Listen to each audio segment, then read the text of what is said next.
Hey everyone, this is Avi again. Thank you for joining us. Vanessa and I are both very excited to be here on our first webinar. Woohoo! Let's get started. Vanessa, you want to set us off? Sure. So let's start with some introductions. My name is Avi Deutsch. I am the co-founder and CEO of LAVAN. With me today is Vanessa Bartram. Vanessa? Yes.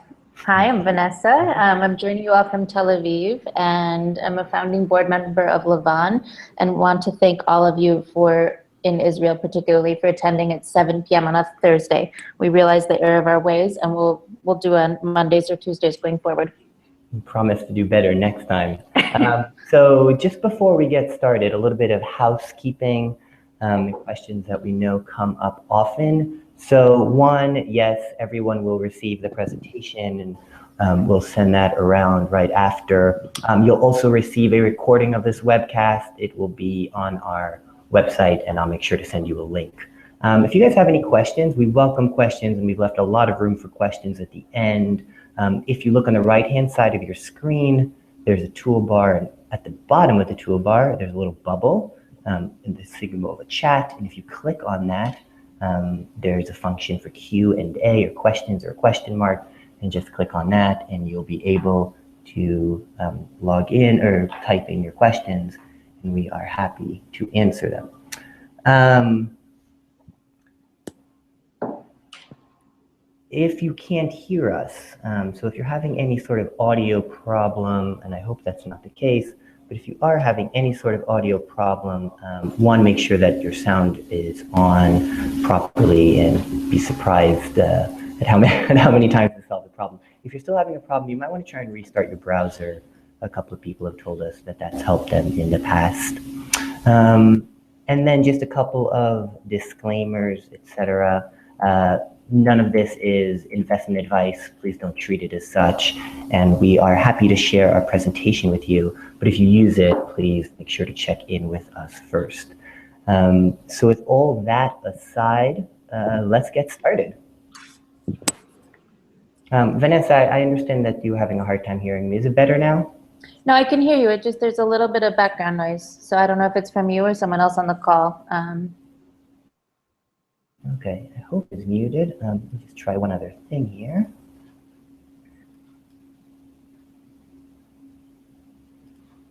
Sorry guys, using a new webinar technology here. Just want to make sure that everyone can hear us well. It's mild, Avi. I might be being picky. Okay, well, let's continue. So what are we going to talk about today? We'll be talking about a couple of different things. I want to start with talking about what's at stake. Why are we even having this webinar, and what is the importance of this topic? What is impact investing? Who's doing it and how are they doing it? What's happening in the Israeli impact investing ecosystem? What else is needed to complete that ecosystem or help build up that ecosystem? And then I'd like to tell you guys a little bit about LAVAN and about what we're doing and about how I hope you can all be a part of this venture. I want to start with a story, and I want to start with a story from 2013 when I was living and working in Rwanda, and I had a family of 16 boys which I went to visit in their homes, and I learned that only 4 of them had electricity in their homes. And what you're seeing here is just a traditional Rwandan home. You'll realize there's no wires, there's no power, and the reason for that is because 80% of the population in Rwanda has no access to electricity. They're not on the grid. That means no electric lights, no cell phones, chargers, no computers, etc. And this is despite years of attempt at improving the infrastructure. So enter a company called Gigawatt Global. Gigawatt Global took Israeli technology and with the help of some fantastic impact investors, very forward-thinking financiers, some of which I believe are on the call today, built this solar field. And this solar field, which is adjacent to the village where I was working actually. Wait, and Avi, talk about the village. That's relevant too.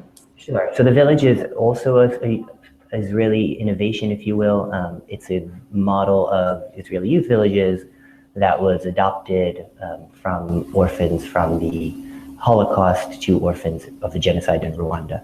Gigawatt took Israeli technology and they built 28,000 solar panels, which are today producing 6% of Rwanda's electricity.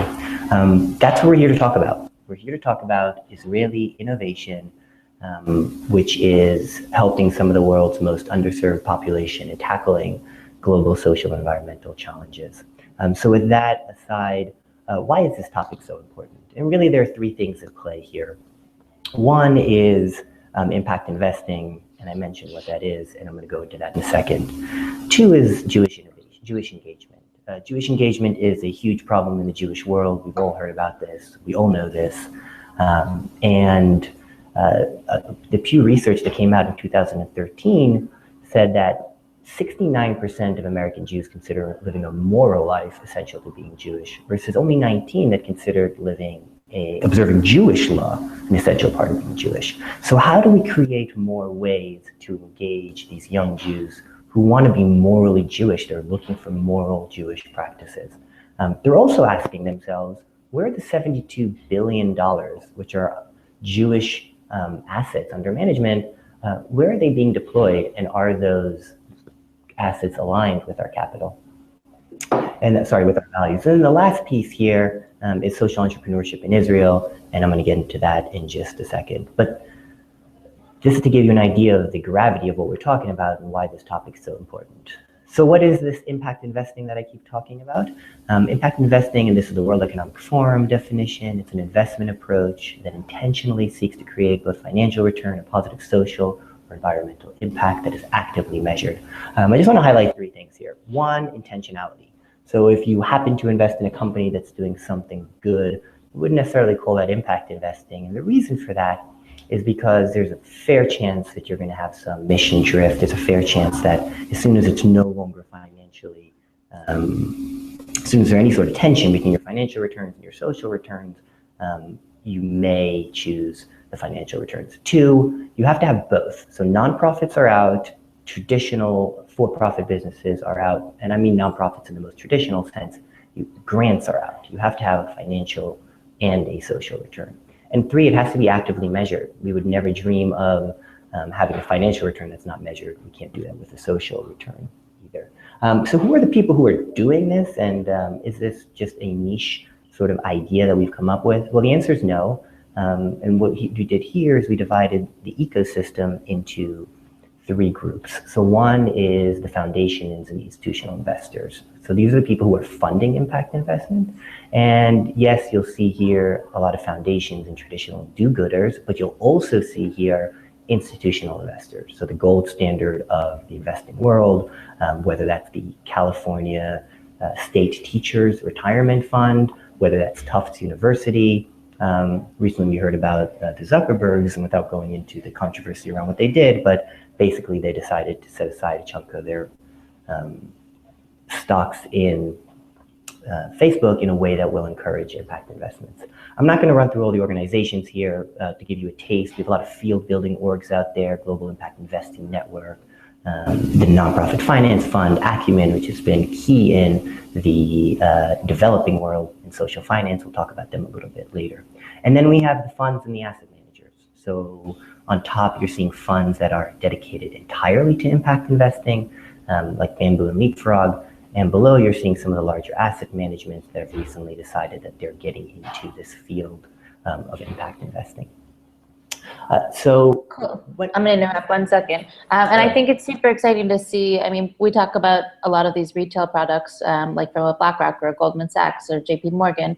And it's interesting to see that these are coming online because their customers are asking for them. So it's not some crazy initiative on their part. It's that the market demand is really there, and they're looking to respond to their customers. For sure, yeah, and we're going to talk a little bit more about some of the things that we're seeing in the impact investing space, some of the more exciting things I would say that we're seeing here in 2015. Vanessa, I hope you can still hear me. I just lowered my mic a little. Oh, you know what? Raise it a little bit. It sounds like the volume goes sort of up and then goes down and out. I don't know if it's just for me or maybe stop moving, Avi. I told you not. Told you not to run around while you talk. Yeah. Okay, but if you can't hear me, tell me, and I'm going to continue. So when we think about impact investing, there's often this notion that impact investing is only venture capital, only private equity. And it's true that that's where a lot of the exciting work is happening, but that's definitely not the only asset class where you see impact investing. So if you look again, let's take institutional investors as an example, right? Their portfolio is made up of all these asset classes. Alternative assets are usually just a small piece. And we're seeing impact investing opportunities across asset classes. And I think that's fascinating. We hear a lot about the tech, but what about cash and fixed income, et cetera? So I just want to quickly point out a couple of things here, which I think are really interesting.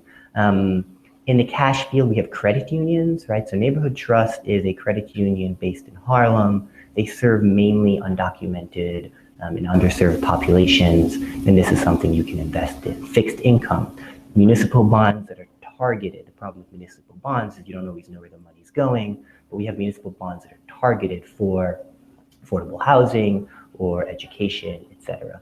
Real assets, I love Mosaic, they're one of my faves. Mosaic is a website that allows you to go in and make a loan to someone who's looking to put solar panels on their house. Public equities, I want to shout out here for JLens. JLens is maybe the first Jewish impact investing organization founded by Julie Hammerman. And what JLens does is it not only screens out certain companies based on ESG, environmental, social, and governance factors, but it also does a lot of shareholder activism for Israel. So it'll go into board meetings, into shareholder meetings, and speak up against resolutions by BDS and similar organizations.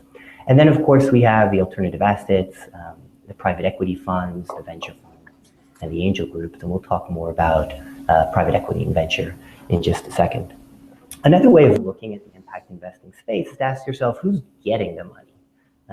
Who are the investees? And that's what you're seeing here. So if all the way on the left, we have the most traditional nonprofits, and all the way on the right, we have the most traditional for-profits, impact investing is right in between. It can be a nonprofit with an enterprising arm. Think a nonprofit that's doing something completely unrelated, for example, an open house for the LGBT community, but then on the side, they have a coffee shop, right? Enterprising nonprofits in the middle, think a nonprofit that's selling some of its services. Neighborhood Trust that I mentioned earlier sells financial education to employers. Employers pay for it because they find that it increases their job stability. And then we have socially driven for-profit companies. And when we talk about private equity and venture capital, we're talking mainly about that. Before I hand it over to Vanessa to talk about the ecosystem in Israel, I want to say one more thing about what's new in 2015. So there's a lot of exciting things happen and a lot of things that changed in the past year. And I want to touch on just a bunch of them. One, Vanessa mentioned this, impact investing going mainstream. So we're really seeing a lot of large financial institutions who are initiating impact investing products. And the reason for this is because they're seeing demand for it. And that's exciting. We're seeing that a recognition that this is here and it's here to stay. We had a bunch of researches in 2015, and I'll just mention one that talked about financial returns in the impact investing sector. So the long-term notion that you hear from a lot of people is that financial returns there has to be a trade-off between financial returns and social impact. Turns out this is not the case. Cambridge Associates put out a paper earlier this year that talked about the returns specifically in private equity for private equity funds, traditional funds versus impact funds, and showed that they were on par. A move towards hands-on investing, this is something we're seeing across the financial world. We're seeing a lot of crowdfunding, and there have been more regulations this year, and I won't go into them, that made that more possible. And then the last thing is regulation catching up. Without going into the details, basically there have been several rules and regulations passed in the US in the past year that makes it easier for fiduciaries, for people who are in charge of large pools of capital. It broadens their legal duty to say you can also account for social and environmental impact. And that we think is very important because it basically says it's okay to take other factors into consideration, like the environment or like social factors. Cool. With that, Avi, I'm going to hand it over to Vanessa. Yes, Vanessa. Thank you, Avi. Can we back up 1 second? I just want to touch on the point. Can you talk a little bit when we go back here about, different strategies that both like individuals have and foundations have to sort of move all of their assets. I think there's some really fun stuff going on there. Of course. We're seeing it's different people have different strengths in different places, right? So if you're an institutional investor, you have access to products like JLens, that's a good example, and you really need to fill this out. If you're a retail investor, an individual, it's much harder to get in on something like that. Where you have opportunities are going to be more in the alternative assets. If you are, depending on your price point, you could go into a fund, right? A private equity fund or a venture fund, but they usually have very high minimums. I'd say for retail investors, for your people who aren't looking to write $500,000 checks, you're probably looking more at angel groups and crowdfunding, peer-to-peer lending, and those types of platforms. Mm-hmm. Yeah, and it's super fun to see. There's an increasing movement, particularly among the sort of, I don't know what the term is these days, super wealthy, ultra rich, the 1% of the 1%, to really move 100% of their portfolios into impact. So you have, like an example, Charlie and Lisa Kleisner from, I think they live in Los Gatos, California, have a $37 billion foundation and made a commitment to get that 100% in impact. So it's interesting from the sort of thought exercise of how to even be putting something like cash and make sure that all of your cash position is in an impact asset. Sure. Go ahead. I was going to say, for those of you that are interested in seeing how this plays out in the real world, the FB Huron Foundation has been fantastic here. They open up their portfolio to anyone, and it's interactive on their website. It's a great chance to see their movement towards 100% impact in a very interactive way. Avi, are you going 100%? I am already 100%. Wow. Yeah. Oh, I'm so impressed with you. Okay, yeah. Subject for the next webinar, Avi's portfolio. It's going to be a really short webinar. So now we're going to talk a little bit about, now that we saw a bit of a global context, we want to look at sort of how Israel fits in that larger market and what we're seeing on the ground here in Israel. So, one big question is sort of how big is this opportunity? What's the size of the market? And the answer is we have terrible, terrible data on this. Increasingly, there are orgs in the US that are putting together data on impact investment, particularly one called the GIN, the Global Impact Investing Network. And from their major impact investors survey, they had 146 of the largest impact investors in the world respond to a very detailed survey. From that, we know that there are at least $72 billion under management in impact investments. About half of that is debt and about half of that is equity. And in 2015, that equated to about 6,300 different investments.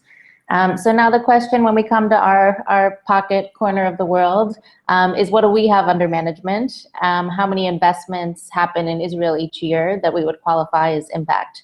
And the answer is we have absolutely no idea.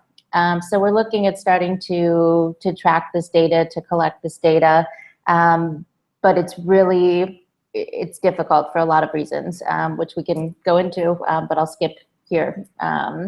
But a few benchmarks to sort of give us an indication of what we think the size of the market looks like. We know that there was $4.3 billion invested in Israeli tech companies in 2015. So again, this is only tech. This is not the broader market. This is only venture capital. It doesn't include PE. So again, this isn't always apples to apples. But something that's really interesting when we look at Israel and thinking about the potential for Israel to play a role in this global market is that we really have core competencies from a tech perspective, from a VC perspective, from entrepreneurship in a lot of the sectors that make up impact companies. So, these 6,691 tech companies are companies tracked by the Israel Venture Capital Network. So that number is from 2015. Of those, all of those startups, all of those tech companies in Israel, 40% of them are in fields that have potential to have impact. It's not to say by any means that they all do. In fintech, I'm sure there are lots of companies that are managing your stock portfolio, whatever it is. but it's really noteworthy that 40% of the companies that are out there have capacity, have skill sets, have the technology, have the expertise in sectors that naturally lend themselves to impact. So we're talking life sciences, clean tech, fintech, digital health is a big and growing one, and ed tech. So when we look at Israel's potential, it's pretty enormous relative to the size of the market, given particularly obviously given how small a country Israel is. So when we talk about the sector in Israel, any impact investor is going to start with what field are they looking to make impact in? This might be around children, it might be around environment, it might be around poverty, health, disabilities, education. So here we're just taking sort of a sample to make the point, and looking within each of these impact themes, what are the different business verticals that could fall under each of these impact themes. So again, this is a sample, this is not at all exhaustive, but sort of helps us to look at, okay, great, if we're looking at poverty, what kinds of companies are we going to be looking for that are going to be making an impact globally on poverty? And so you'll see all the different verticals here. And a few of the different companies. Again, this is a tiny, tiny sample of the companies that we see. But I'm going to pick a few that I really like. One I think is absolutely amazing. They were also a recipient of the Genesis Generation Prize, as was LAVAN, is Sesame Enable. Sesame was started by Oded Ben-Dov, an Israeli entrepreneur that designed a hands-free smartphone that you can control with motion from your head. So this basically gives people with ALS, paraplegics, the opportunity to use a mobile phone. It's also now, being hailed for all sorts of other technological applications, and really amazing company. Another one that I just saw last week, they had won a grant for nearly $1 million from the Bird Foundation, is E-Concrete. I can't say the name very well. E-Concrete. They've actually designed a way. They found that there's incredible disruption of marine life and sort of marine habitats when there's any sort of marine construction going on. So they develop products that actually encourage marine habitat and wildlife to form around the base of the concrete that they're using. So really innovative, really beautiful, awesome design, and incredible for the environment. Avi, any you want to talk about? Sure. Any favorites? One of my favorites is Intendu. So Intendu developed basically a video game. Now you know why I like it. It was developed by Sue Preminger. He's the founder and CEO. He's a Harvard Business School alum and a Weizmann PhD. And they developed a video game that treats traumatic brain injuries. So it helps improve the cognitive skills of people who have had different sorts of brain damage and works on their motoric skills. And I just think that's pretty awesome. Vanessa, one other thing before we continue, I just want to remind people that if they have any questions, please write them in. Like I mentioned, you can type them in at the bottom of your chat screen on the right-hand side of your screen. Cool. All yours, Vanessa. Sounds good. Oh, and one other thing, Intendu is actually an investee of Impact First, which is really the first impact investing fund in Israel. So, and we'll talk about them in a second. Cool stuff. So talking a little bit about the ecosystem, when we map out the ecosystem here, we're thinking about obviously investors, but also really important to building the supply and the pipeline of companies are incubators and accelerators. There are also a number of field building orgs and nonprofits, and additionally foundations, government, and corporate sponsors that have really played an important role in funding startups, particularly at the very sort of idea, prototyping, piloting phase. So the Chief Scientist's Office and Bird Foundation are two that have been amazing. It's also interesting to see Israeli companies have been extremely disproportionately winning corporate prizes for technology, for good. So both Philips, Verizon, Nominate Trust are all prizes that have been won recently by Israeli impact enterprises. The incubators and accelerators, some amazing groups. Again, this is just a sample. This is by no means exhaustive.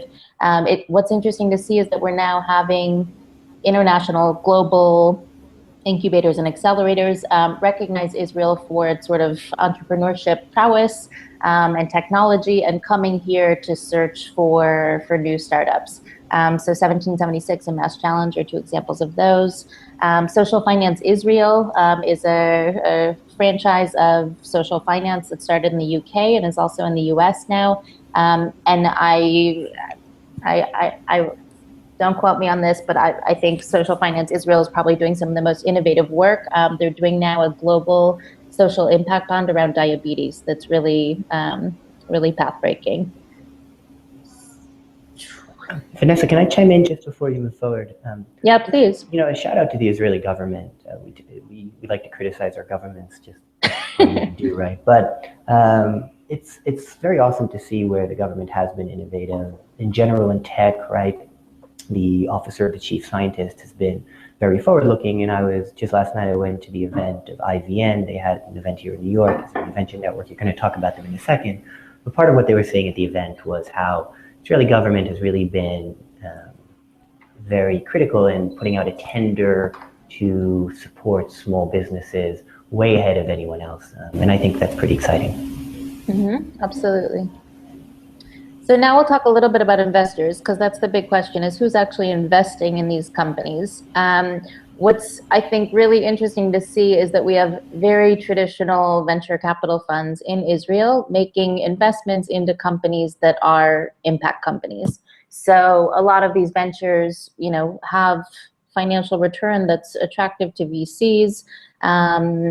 What happens most typically is that a lot of entrepreneurs that also are guided by a social or environmental mission don't necessarily want to go to VC. They're looking for alternate investors who are also taking a more holistic approach to both the financial and social returns that they're looking to affect.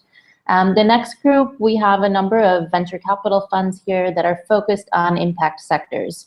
So in terms of intentionality, obviously they're looking at sectors where their portfolio companies create impact, but they're not actively tracking those metrics, environmental or social, whatever they might be.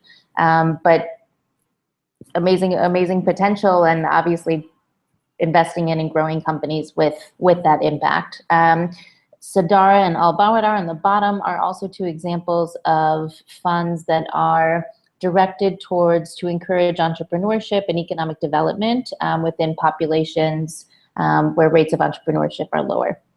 And finally, on the far right, we have impact investors. So these are the funds, the organizations that are really meeting the criteria that Avi set out before in terms of those three criteria. Vital Capital is really a leader globally in the impact investment movement. They have a $350 million fund. They're raising a $500 million fund now, but all of their investments are in sub-Saharan Africa. So those are not investments made into Israeli companies.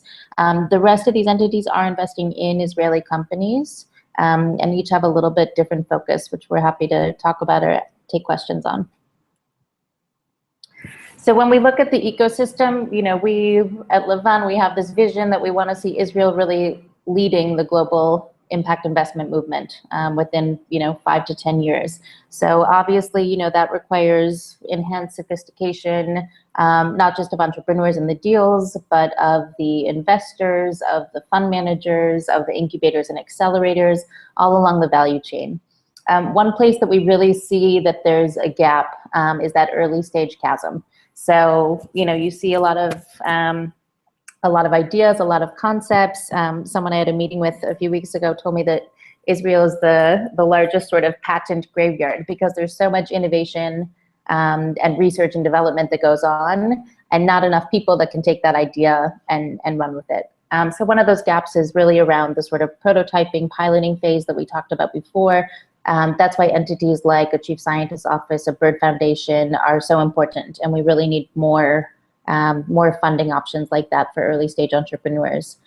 The second thing that's needed is to really have Israel join the global dialogue on best practices in the impact investment movement. A lot of this is around how we assess, measure, rate impact of portfolio companies and help them improve it. A few funds I want to point out in Israel who are really at the lead of this. Vital Capital has been a pioneer in this. Impact First and Ella Fund, and now LAVAN will be joining them shortly, are all joining cohorts within Gears to work with other funds around the world to sort of set best practices for assessment. And Vanessa Bartram, let's not forget Vanessa, who was actually one of the first people to bring B Corp and set up a volunteer organization that's bringing B Corp to Israel. Thank you, Vanessa. No, my pleasure. I'll actually say it was Cecile Bliulius from Impact First. That was the very first B Corp in Israel. And now we have a team of volunteers, which is growing by the day, helping to certify more companies in Israel. So another thing that we're seeing that we really need is an efficient marketplace. We talk to a lot of different impact entrepreneurs who have amazing companies, but the way they go about fundraising is very relationship based, particularly when it's in the US. It's I know someone who maybe knows someone. It's not efficient. It's not a good way to get their deals out. And we're looking to create, better education and information on both sides of the pond. The final thing that really we need to make this take off is a real track record of strong market rate social and financial returns. In order to get access to sort of larger pools of money, institutional capital, we need to be able to create a track record of returns over the next 5-7 years that a fiduciary, that an investment committee can then take down the road and actually make a strong case about why impact investing is a reasonable investment and thing to do. Avi? Cool. Before I jump into this, I just want to say we're going to have you off this call by 12:45, so 7:45 Israel time. So I'm going to make this short and sweet. And if you do have any questions, definitely want to leave some time for those too. We created LAVAN with the intention of solving these problems or tackling these problems that Vanessa mentioned. Our mission is to build a community of investors that is based in the US, that can support, or not inclusive, and in the future maybe elsewhere, that can support early stage Israeli entrepreneurs who are trying to make the world a better place. And we do this with 3 tools, and they address the concerns that Vanessa mentioned. So one is education and outreach, in telling investors, bringing the word of impact investing and telling them how they can get involved and what are the opportunities. 2 is to create a dialogue in the Jewish world about how our Jewish values influence our investing. And that's core to being Jewish, is to infuse meaning into many different areas of our life, and we should be doing the same for impact investing, and that's a dialogue that we'd like to have. And 3 is the curation of the pitch event. So Vanessa spoke about the funding gap, and she spoke about the inefficient marketplace, and we're out to create that marketplace. So we're going to be holding pitch events, which I'll talk about in a second. We're going to be bringing over companies and have them talk to investors. We're going to be doing it using very clear standards, the best practices from around the world. And we're going to start creating that track record that will enable institutional investors to put not obviously all of their capital, but whatever allocation they have towards private equity or venture capital should be in these types of investments. And we're going to start creating the track record for that to happen. Who are the companies that we're looking to support? So we're looking to support companies working in 4 sectors, 4 impact themes: healthcare, education, poverty alleviation, and the environment. We're looking for companies who are early stage companies. So anyone raising between $1 million and $3 million is who we're looking to fund. What type of companies? So I'm just going to jump right into an example and tell you about Mobile ODT, which was our first investment. Mobile ODT was founded by the co-founder of Present Tense, Ariel Berry. It's a very impressive company, and what they did was they took on the challenge of preventing 270,000 unnecessary deaths every year in the developing world from cervical cancer. They don't do the pap smears and the other solutions that we have here in the developed world, and Ariel Berry and his team said, how do we solve this issue? and they came up with this device that connects to a smartphone and can be used to screen for cervical cancer in field conditions. If you find that cancer within the first 5 years, it costs $28 to treat, and it takes 40 minutes. So having the tools on the ground to do the screening in field conditions is essential. The photos are then uploaded to the cloud, and physicians anywhere in the world can take a look at them, and hopefully in the future that can even be automated.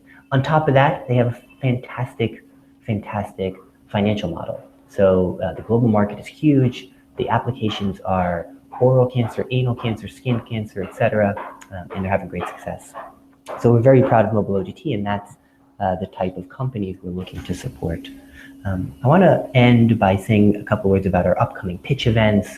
So our spring pitch events are taking place in May 16th in New York, May 18th in San Francisco. We're going to be bringing over 4 impact entrepreneurs to pitch in front of accredited investors in New York and San Francisco. And people can hear the companies, hear the entrepreneurs, listen to them speak, ask them questions, and then make individual investment decisions. Vanessa, do you want to add anything before we take it to questions? No, I think that's it. Can I show you one photo? Of course. Okay. I was just reminded by my brother that when I tried to explain to him and my niece about impact investing, and we heard a clunk on the floor, and this is my niece. She actually fell out of her chair and hit her head on the ground. So I hope that no one else is in that same situation after. I will hope with you. I will hope with you. That would be embarrassing. After our webinar. So I have a first question here from the audience, and someone is asking about foundations and impact investing. When foundations make impact investments, is that philanthropy? Is that a grant? Is that an investment? How does that all work? Vanessa, you want to start us off on that one? No, I'd rather you do it. You're better at that part. Okay, I'll start us off on that one. So there's really 2 ways that foundations can make investments. So the way foundations are structured is they have a corpus, they have an endowment, and then they have what's called their qualifying distributions. So every year they have to spend legally in order to keep their tax-exempt status, 5% of their assets, and that's usually what they give unless they're trying to spend down the foundation. So a foundation can make impact investments in 2 ways. It can make it out of its program money, out of its distributions, right? You can say, instead of making a grant, I am writing a check for an investment. And it can do that legally. The one constraint is it can't be making market rate returns. Now, what that exactly is obviously hard to qualify. But the idea is you can't invest in things that are market rate that you could make the same money as you can make another investment from your program money. You can invest in things that are below market rate. So that's one way. That's called a program-related investment, or a PRI. The second way that foundations can do impact investing, and you'll forgive me, this is a little technical. The second way is from their endowment. So they can say, our endowment is made up of all these asset classes. Let's see if we can make an investment straight from the endowment. Instead of investing in something traditional, we put it in impact investing. That's called a mission-related investment. And a shout out to the UJA here in New York, which has pioneered this in the Jewish world, led by Michael Lustig. They made a mission-related investment from their endowment into IVN and Dualis, which we mentioned earlier, which are pioneering the work with the government tender on the ground in Israel. Anything to add? No, that was beautiful. Thank you. So I see one other question here. And someone said that we mentioned our crowd and impact first on this call, and maybe we could say a couple of words about what makes us different than them. I'm giving that one to you. Okay, sounds good. I'm happy to take it.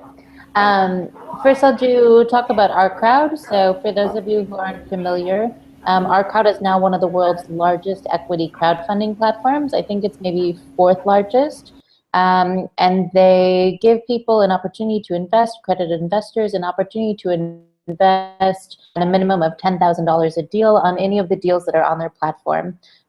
So that's obviously sort of opening up the Israeli venture capital market to smaller individual investments. Where we differ from our crowd significantly is that we're actively screening and looking exclusively for deals that have impact. Again, this is the intentionality issue. We're measuring that impact. We're working with the entrepreneurs and the teams to improve that impact. Impact First, how we differ from Impact First. The main way that we differ from Impact First is that they are a fund, and we are an angel investment group. So we're looking to, at LAVAN, to have lots of different people sort of managing investments come and pitch those investments to our angels, but all of those investment decisions are made individually at the end of the day. So that's a bit of a difference. And I think because, we're looking to do a smaller dollar amount, we're targeting probably a bit of a younger audience who's sort of looking to use this as a way to learn about and explore and initially get engaged with impact investment. Yeah, and if I can just add, it's interesting because both of those groups have been pioneering in a different way, and they've both, to some extent, blazed a trail for what we're doing. Impact First by being the first impact investing fund in Israel and starting the conversation in the Jewish world about impact investing and venture capital in Israel.